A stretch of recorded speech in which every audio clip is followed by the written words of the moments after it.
This is our product team for licensing right here. So we have the ability to share and lead out on different projects, but we all kind of contribute on each and every one of these.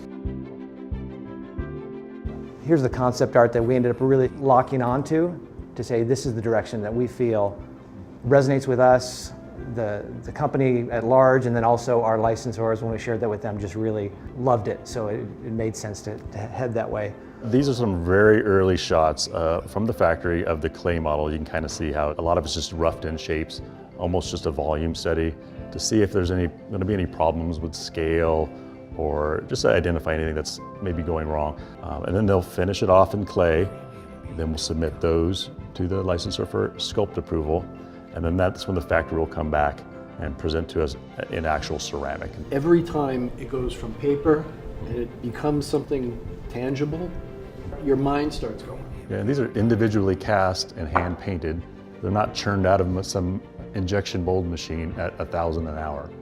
These take time to produce. Once we get the paint and the first sample in, we'll test it. So we have to figure out temperature, wax melt times, safety thing. Every bit of the testing happens each stage of the way. You'll see that little insert and you think, oh, it's a beautiful little glimmery gold glow that's coming from it, but it's trapping the heat, it's hiding the electronics from the eye, and it's giving you this beautiful little glow. So it wasn't just an accident, it was very helpful. Functional. Yeah, functional.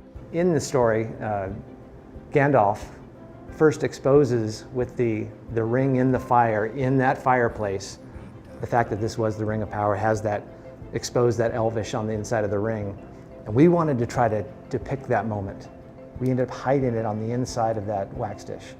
During the final production of this, and just before we actually pulled the trigger to go into production, one of our other artists on the creative team noticed that we had an extra letter on one of the signposts on here. And I had it just sitting on my desk because I was working with naming of the warmer and the wax bar, and one of the other employees walked by and saw the misspelling on the back and called it out. As soon as I saw it, I was just like, oh my gosh, you're right. How did everyone miss that? We caught it by the nick of time before they really started producing many of these warmer bodies. So V is our designer for all of our packaging, and she does a great job. I love all of her little Easter eggs when you open the box, and she just really adds to the storytelling of everything a lot. For us here, we have Bag End, the Hobbit Hold, really introductory, just inviting you in. And it has the very first line from the very first book to really make it authentic. It's a very authentic representation of the book and the story. Out of the gate, we don't know exactly every product we're going to make under this franchise.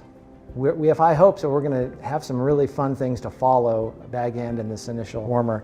It's not just all about this location, but there's others. Just a fun way to kind of give the fans a little more of that story, and maybe a hint of what's to come as well.